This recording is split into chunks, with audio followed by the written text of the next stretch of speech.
आज का क्लास में हम लोग देखेंगे कि फ्लो रेट कैसे निकालते हैं। सुन रहे हो?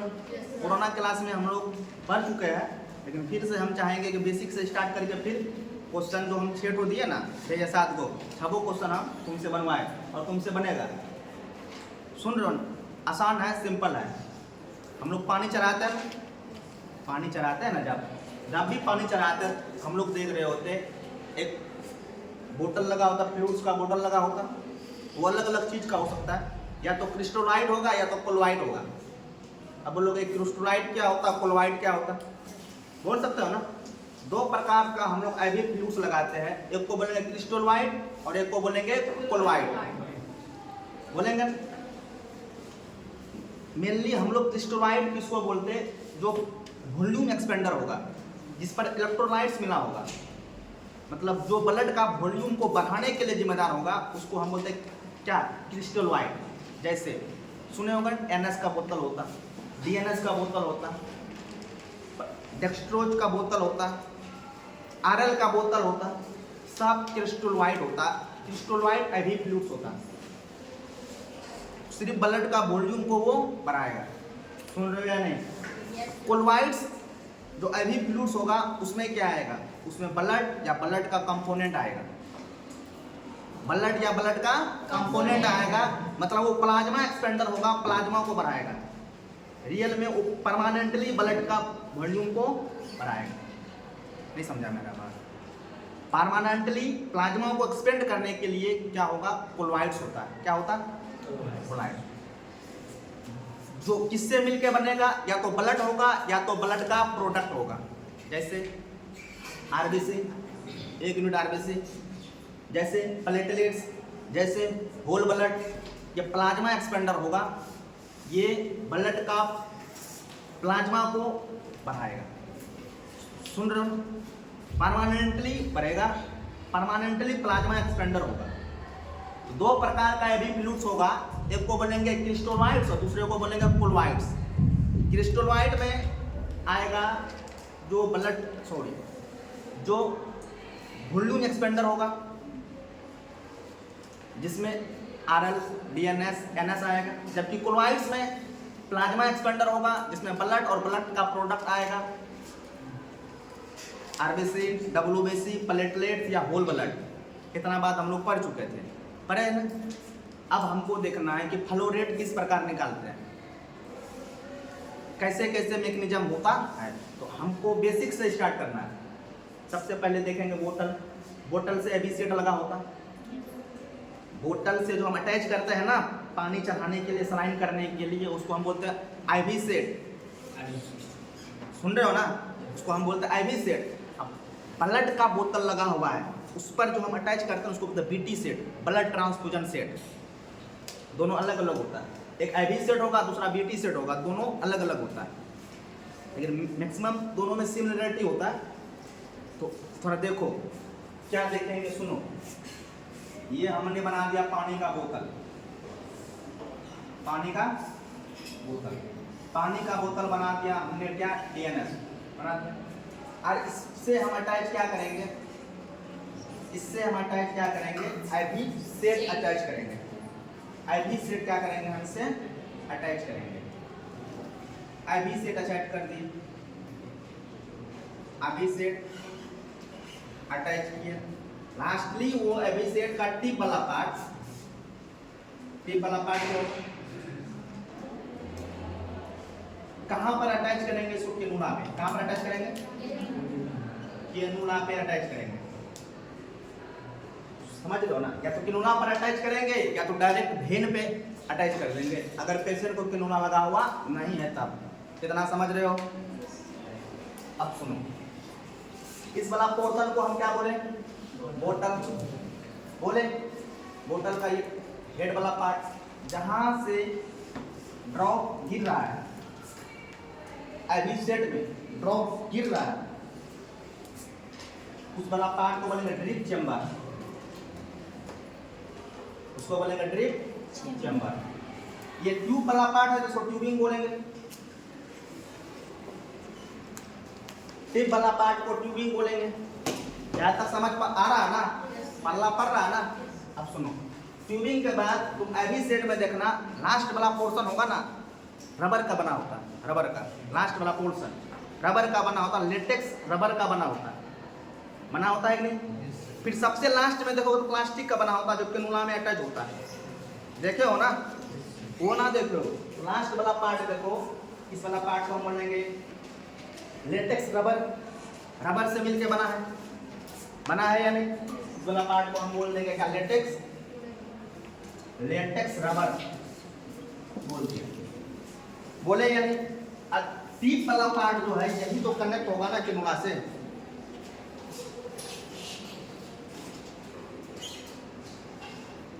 टिप वाला पार्ट कनेक्ट किससे होगा, कैनुला से। टिप वाला पार्ट जो कैनुला से कनेक्ट होगा इसको हम नाम रख दिए क्या, कनेक्टर। क्या रख दिए, कनेक्टर। इतना आराम कहानी करने का ये उद्देश्य है ताकि तुम ये बात समझ सको किसको क्या बोलते, ताकि तुम उसका प्रोनाउंसिएशन हॉस्पिटल में सही तरीके से कर सको। और जब एग्जाम में रिलेटेड बात पूछा जाए तुम फिगर बना के जब कोई चीज को एक्सप्लेनेशन करोगे तो उसका इम्पैक्ट बहुत ज़्यादा पड़ता है as compare to theory written. लिखना बंद करो, सिर्फ सुनो, टाइम देंगे। इतना मोटे तौर पर समझ चुके हैं। बोतल होता भाई जिस पर या तो क्रिस्टलाइट होगा या तो क्लोराइड होगा। पढ़ेंगे जैसे जैसे आगे बढ़ेंगे। क्रिस्टलाइट जो वॉल्यूम को बढ़ा देगा और क्लोराइड जो प्लाज्मा को बढ़ा देगा। क्लोराइड से प्लाज्मा ब्लड और ब्लड का प्रोडक्ट होता है। यहाँ से लेकर यहाँ तक जो है पार्ट, इसी को ना बोलेंगे एबी सेट, बोलता है ना। एबी सेट में सबसे ऊपर में ड्रिप चैम्बर, जिस पर होकर क्या गिर रहा है, ड्रॉप गिर रहा है। यही ड्रिप चैम्बर को अब हमको पढ़ना है। दो प्रकार का होता है ड्रिप चैम्बर, 2 टाइप्स का होता है ड्रिप चैम्बर। जो एक हम एडल्ट में यूज करते हैं और दूसरा हम बच्चे में यूज करते हैं। एडल्ट में जो यूज करेंगे उसमें ड्रिप चैम्बर जो होता उसको हम बोलते हैं मैक्रो, MACRO। उसमें 1 ml में कितना ड्रॉप बनेगा, 15 ड्रॉप बनेगा। जबकि जो बच्चा में यूज करते हैं उसको बोलते हैं माइक्रो, MICRO। उसमें 1 ml में कितना ड्रॉप बनेगा, 60 ड्रॉप बनेगा। अभी देखेंगे। तो ड्रिप चैम्बर 2 प्रकार का होगा। एक को बोलेगा macro drip chamber, macro drip chamber कहते हैं किसको, हम देखो बता चुके हैं तुमको। जिस पर बूंद गिर रहा है उसी को रियल में बोलेंगे ड्रिप चैम्बर। सुन रहे हो नहीं? और एक चीज तुमको हम बता रहे हैं, बोलो क्या। ये तो नॉर्मली एबी सेट हुआ जब हम किसी इंसान को एबी फ्लूइड्स दे रहे हैं। लेकिन जब किसी इंसान को हम ब्लड चढ़ा रहे हैं तो उसके लिए ये एबी सेट नहीं होगा, उसके लिए बीटी सेट होगा, ब्लड ट्रांसफ्यूजन सेट होगा। सुन रहे हो नहीं? कौन सा सेट होगा, ब्लड ट्रांसफ्यूजन सेट होगा, उसके लिए बीटी सेट होगा। क्वेश्चन पूछा जाता है बीटी सेट में ये जो ड्रिप चैम्बर लगा होता है ना, यहाँ पर जाली लगा होता है, जाली, ताकि अगर ब्लड कंपोनेंट के साथ कोई क्रिस्टल आ गया तो जाली उसको रोक ले, वो जाली उसको आगे जाने नहीं दे पेशेंट का सर्कुलेशन में, तो नुकसान हो जाएगा। इसको बोलते हैं मोर्फी चैम्बर। क्या बोलते हैं, मोर्फी चैम्बर। हम नोट्स में भेजे उसमें है मोर्फी चैम्बर क्या होता है। बीटी सेट का जो चैम्बर होगा ना उसको बोलेंगे मोर्फी चैम्बर। क्या बोलेंगे, मोर्फी चैम्बर। समझ रहे हो ना? मोर्फी से 2 क्वेश्चन और पूछा जाता है इससे रिलेटेड। एक को बोलेंगे मोर्फी ट्राइड, मोर्फी ट्राइड, और एक को बोलेंगे मोर्फी साइन, और एक को बोलते क्या, मोर्फी साइन। मोर्फी चैम्बर किसमें होता देख ली, देखे कि नहीं? ब्लड जब चढ़ाएंगे ना उसमें जो छन्नी लगा रहेगा ना, फिल्टर, उसी को बोलेंगे मोर्फी चैम्बर। और उससे रिलेटेड 2 बात होता, एक मोर्फी ट्रायड, दूसरा मोर्फी साइन। मोर्फी ट्रायड जो डिजीज में देखने को मिलता उसको हम बोलते हैं अपेंडिक्स, और मोर्फी साइन जिसमें देखने को मिलेगा बोले पॉलीसिस्टेटाइटिस, गॉल ब्लैडर में इन्फ्लामेशन होने के कंडीशन में। सुन रहे हो या नहीं? इसमें देखने को मिलेगा अपेंडिसाइटिस। अपेंडिसाइटिस में देखने को मिलेगा, जबकि ये देखने को मिलेगा कोलिसिस्टाइटिस। गॉल ब्लैडर में सूजन का कंडीशन में देखने को मिलेगा मोर्फिसाइन। इतना पर है। सुनो सुनो सुनो, क्या सुनेंगे हम लोग आगे? इसको इसको इसको इसको नहीं लिखने का, अभी बाद में लिख लेंगे। मेरा मुद्दा था काम ड्रिप चैम्बर, दो प्रकार का, एक MACRO, एक माइक्रो। MICRO ड्रॉप चैम्बर, हाँ ना, हाँ या ना? Micro drip drop, micro drip chamber. Micro drip chamber में जो ड्रॉप फैक्टर होगा, जो क्या होगा? ड्रॉप फैक्टर, वो होगा 15 ड्रॉप पर ml। 1 ml से कितना ड्रॉप बनेगा? तो जवाब होगा 15 ड्रॉप। सुन रहे हो? जबकि माइक्रो ड्रिप चैम्बर में ड्रॉप को हम दूसरा नाम है GTT भी बोलते हैं। इसको ऐसे भी तो बोल सकते हैं, 15 GTT पर ml बोल सकता है। जबकि माइक्रो ड्रिप चैम्बर में जो ड्रॉप फैक्टर होता है, जो ड्रॉप फैक्टर होता है, वो ड्रॉप फैक्टर होता है जो 60 ड्रॉप पर ml, या इसको बोल सकते हैं 60 GTT पर ml। लिख सकते हैं या नहीं? पूरे क्लास को फिर से बता रहे हैं। आईवी सेट में सबसे ऊपर जो लगा हुआ रहता है, जिस पर ड्रॉप गिर रहा होता है, उसको हम लोग ड्रिप चैम्बर। ड्रिप चैम्बर दो प्रकार का होगा, एक एडल्ट में यूज करेंगे, एक बच्चे में यूज करेंगे। एडल्ट में यूज जो करेंगे बोलेंगे मैक्रो ड्रिप चैम्बर, बच्चे में जो यूज करेंगे बोलेंगे micro drip chamber. Macro drip chamber में ड्रॉप फैक्टर का अर्थ क्या होगा? How many drop form in 1 ml, वो बोलेंगे ड्रॉप फैक्टर। 1 ml में कितना ड्रॉप बनेगा, उसी को क्या बोलेंगे? Drop factor. तो माइक्रो में ड्रॉप फैक्टर 1 ml में कितना ड्रॉप बनेगा? 15। जबकि जो बच्चा में पीडियासिड यूज करते, तो माइक्रो ड्रिप चैम्बर जिसमें जो होता, उसमें ड्रॉप फैक्टर जो होगा 60 ड्रॉप पर ml होगा, या 60 GTT पर ml होगा। इतना बात समझ रहे हैं या नहीं? समझ रहे हैं? अभी हम ये भी लिखेंगे कि ड्रॉप फैक्टर किसको बोलेंगे? इसको डिफिनेशन में लिखेंगे, ड्रॉप पर ml is known as drop factor. बोल सकते हैं या नहीं? फिर तुमसे पूछेंगे फ्लो रेट किसको बोलते हैं? फ्लो रेट किसको बोलते हैं? किस रेट से जा रहा है? समझ रहे हो ना? समझ रहे हो या नहीं?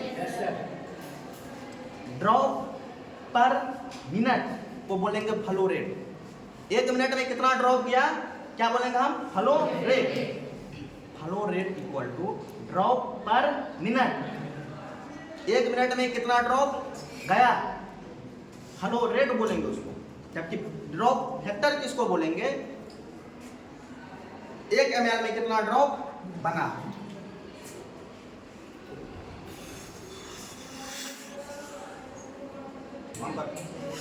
देख, अभी सेट देख लिया ना? अभी सेट का पार्ट देख लिया ना? पार्ट देख लिया ना? कैमरा कितना कितना नंबर का होता है, कौन कौन सा कलर का होता है, पहले हम पढ़ चुके हैं, इतना तैयार करके रख चुका है। तुमको अगर याद नहीं रहा, फिर हम तुमको याद आते रहेंगे। एनी सेट में ड्रिप चैम्बर क्या होता है देख चुके, ट्यूबिंग पाइप वाला पार्ट। तुम एनी सेट में कोई चीज देखना, कंट्रोलर लगा होगा, कंट्रोलर जहाँ से हम फ्लो रेट को कम डाउन कर रहे हो, अप डाउन फ्लो रेट को कर रहे हो, कंट्रोलर। समझ रहे हो ना?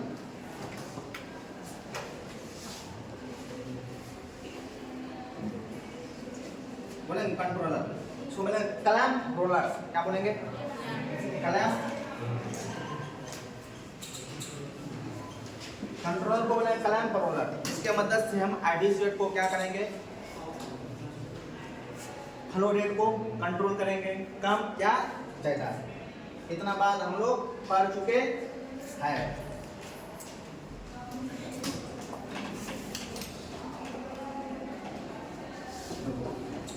अब हम लोग फ्लो रेट निकालने का फॉर्मूला देखेंगे। कौन सा रेट? Flow rate. उससे पहले ये देखेंगे ना कि ड्रॉप फैक्टर किसको बोलते हैं और फ्लो रेट किसको बोलते हैं। 1 ml में जितना ड्रॉप बनेगा बोलेंगे ड्रॉप फैक्टर, समझ रहे हो ना। और 1 मिनट में जितना ड्रॉप जाएगा बोलेंगे फ्लो रेट। देख लो थोड़ा, बात जब खुल गया है तो थोड़ा और खोल देते हैं। ड्रॉप पर ml is known as drop factor. फिर ड्रॉप फ्लो रेट किसको बोलते हैं? 1 मिनट में कितना ड्रॉप गया बोलेंगे फ्लो रेट। ड्रॉप पर minute is known as flow rate. Drop पर मिनट को हम क्या बोलेंगे? Flow rate. इतना हम लोग पढ़ चुके हैं। अब हम लोग देखेंगे कि फ्लो रेट निकालने का फार्मूला। फ्लो रेट निकालने का फार्मूला। फ्लो रेट को हम दूसरे नाम पे बोल सकते हैं, ड्रॉप पर मिनट भी बोल सकते हैं। बोल सकता है कि नहीं? फार्मूला। तो फ्लो रेट निकालने का फार्मूला या इसी को दूसरे नाम में बोल सकते हैं ड्रॉप पर मिनट बराबर क्या होगा? Total volume in minute, total volume in minute divided by total time in minute, total time in minute multiply by drop factor. अगर क्वेश्चन में दिया गया है कुल वॉल्यूम कितना है और कितना मिनट में उसको या कितना घंटा में उसको चढ़ाना है और उसका ड्रॉप फैक्टर हमको पता है, तो हम ये डिसाइड कर पाएंगे कि 1 मिनट में हम कितना ड्रॉप उस ड्रिप चैम्बर पर गिराएंगे। क्वेश्चन के थ्रू समझेंगे। तो फ्लो रेट निकालने का जो फॉर्मूला है, जिसको हम ड्रॉप पर मिनट भी बोलते हैं, total volume in ml divided by total time in minute multiply by drop factor. अगर हम करेंगे तो हमको रिजल्ट मिलेगा कि कितना फ्लो रेट से हमको वो मेडिसिन को चलाना है, उस आईवी फ्लूइड्स को चलाना है। क्वेश्चन के थ्रू समझ रहे उस फार्मूला को। क्वेश्चन है, doctor advise of a patient 500 ml NS and should be administered in 3 hours। 500 ml NS को कितने घंटे में चलाना है? 3 घंटे में। And drop factor is 15 drop पर मिनट। ड्रॉप फैक्टर कितना? 1 मिनट में कितना जाएगा? 15 ड्रॉप। मतलब कैसा ड्रिप चैम्बर है? तो मैक्रो ड्रिप चैम्बर है या नहीं? मैक्रो ड्रिप चैम्बर है, ये बात हम लोग जान रहे हैं। अब हमको ये डिसाइड करना है कि किस फ्लो रेट से हम आईवी फ्लूइड्स को देंगे कि वो 3 घंटा में एडमिनिस्ट्रेशन हो जाए। तो यहाँ लास्ट में लिखेंगे कैलकुलेट फ्लो रेट। उदाहरण से समझ रहे हैं। टोटल वॉल्यूम गिवन है 500 ml, टोटल टाइम 3 आवर्स। हमको टाइम को मिनट में लिखना है। 3 आवर्स इक्वल टू कितना मिनट होगा? 3 into 60 minute equal to 180 minute. और ड्रॉप फैक्टर जो होगा कितना है? 15 ड्रॉप पर ml। इतना चीज हमें गिवन है, दिया हुआ है। हमको निकालना क्या है, फ्लो रेट।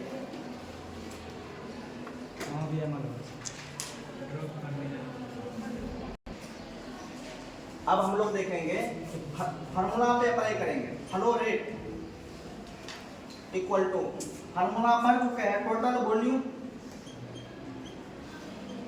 बाय टोटल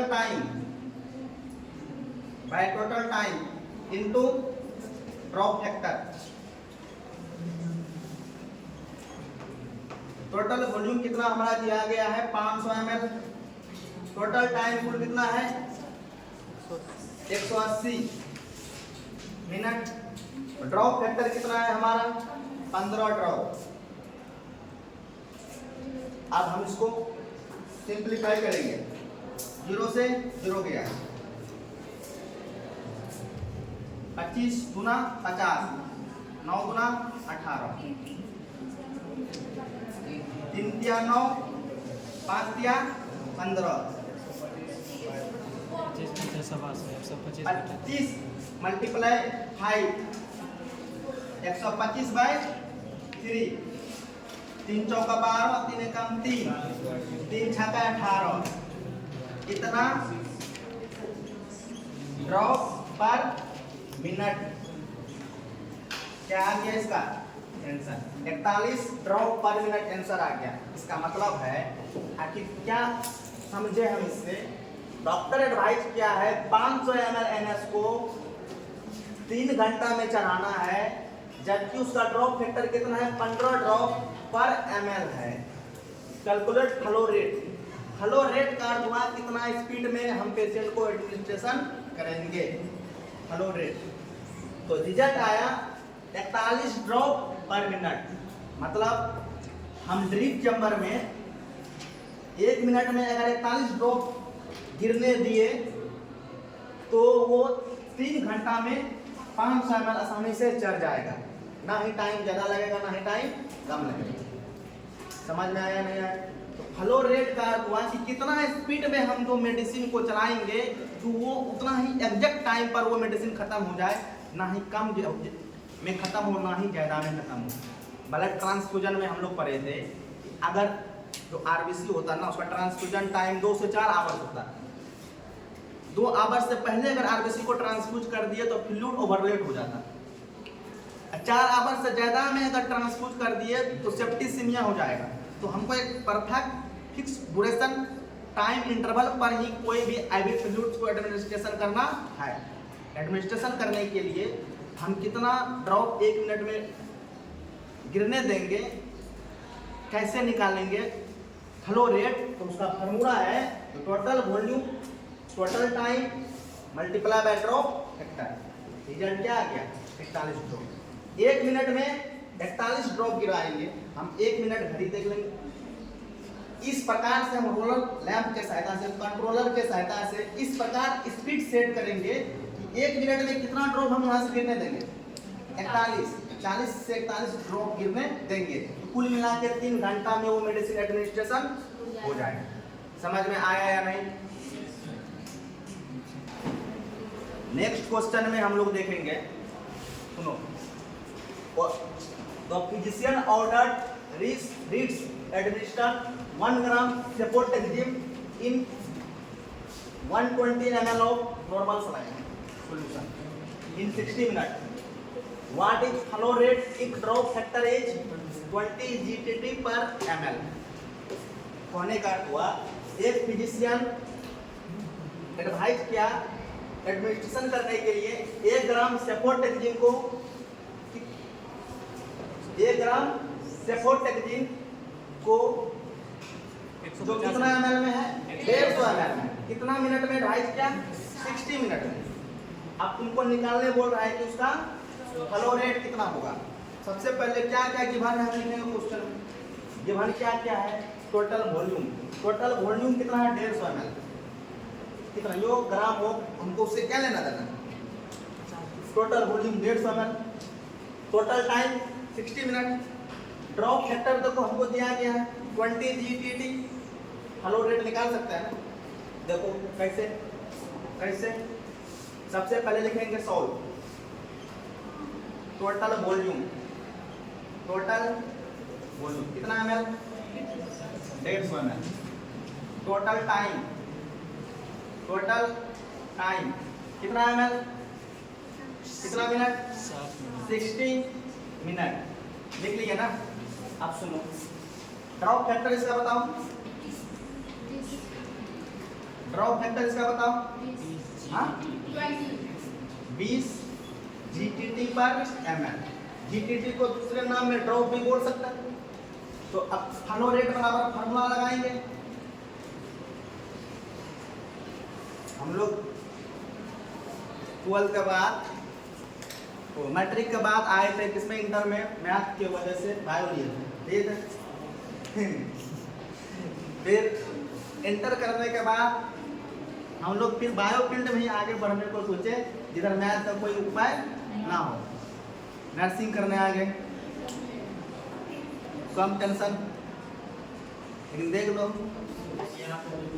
इधर भी मैथ पीछा नहीं चल रहा है ना। सुनो कोई बात नहीं। फ्लो रेट क्या फॉर्मूला बनाएंगे, total volume by total time, किसमें मिनट में, इनटू ड्रॉप फैक्टर। सॉल्व करेंगे। टोटल वॉल्यूम कितना है, टोटल टाइम कितना है, ड्रॉप फैक्टर कितना है 20 या 350 15। तो कुल मिला के फ्लो रेट कितना हो गया 50 ड्रॉप पर मिनट।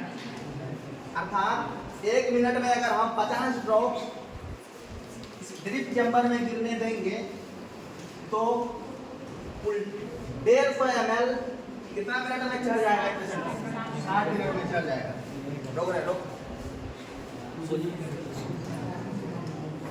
अब हम लोग नया फार्मूला देखेंगे, ड्रग एडमिनिस्ट्रेशन का फार्मूला। ड्रग एडमिनिस्ट्रेशन का फार्मूला आखिर क्या होता है। कंडीशन हम पहले भी बता चुके हैं तुम लोग को कि डॉक्टर एडवाइज कर दिया 150 mg सेप्ट्रेक्सोन, लेकिन हॉस्पिटल में है 100 ml में 1000 mg सेप्ट्रेक्सोन। अब हमारे पास दिक्कत यह है कि हम कितना ml उस बोतल से लेंगे कि 150 mg सेप्ट्रेक्सोन हम किसी पेशेंट को दे पाए। मेरे पास चैलेंज आ गया, आया या नहीं। उसके लिए फार्मूला जो ड्रग एडमिनिस्ट्रेशन का है या ड्रग कैलकुलेशन का है, वो फार्मूला को देखेंगे हम। Desire dose by available dose into quantity. जितना डॉक्टर प्रिस्क्राइब किया है वो हो जाएगा मेरा डिजायर डोज। जितना हॉस्पिटल में अवेलेबल है वो हो जाएगा अवेलेबल डोज। जितना ml में अवेलेबल है वो हो जाएगा क्या, क्वांटिटी। उदाहरण के तौर पर हम लोग समझेंगे कि नहीं।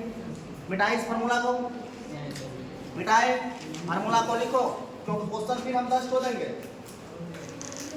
बना कर जो नहीं लाओगे तो मेरा क्लास में घुसना नहीं।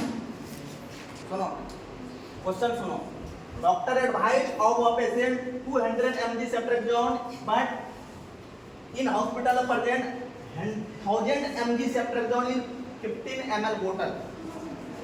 Calculate how much ml should be administered. Doctor था एडवाइज कर दिया कि 200 mg सेप्ट्रेक्सोन को देना है, लेकिन हॉस्पिटल में ऐसा नियम नहीं होता कि 200 mg अलग से कहीं हो। तो हॉस्पिटल में 1000 mg 50 ml का बोतल में था। अब तुमको ये डिसाइड करना है कि कितना ml तुम यहाँ से लोगे फ्लूइड, ताकि 200 mg ही पेशेंट को जाए।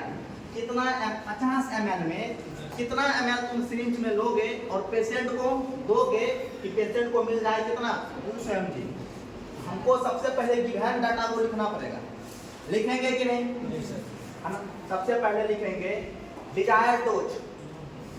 डिजायर्ड डोज जो एडमिनिस्ट्रेशन करेगा, डिस्क्राइब करेगा, बोलेंगे डिजायर्ड डोज कितना है, कितना है अवेलेबल डोज। अवेलेबल डोज कितना mg है, कितना mg है 1000 mg। क्वांटिटी कितना ml में है हाँ 50 ml में, कितना ml में? 50 ml में। तो हमको फार्मूला निकालना, ड्रग कैलकुलेशन का फार्मूला है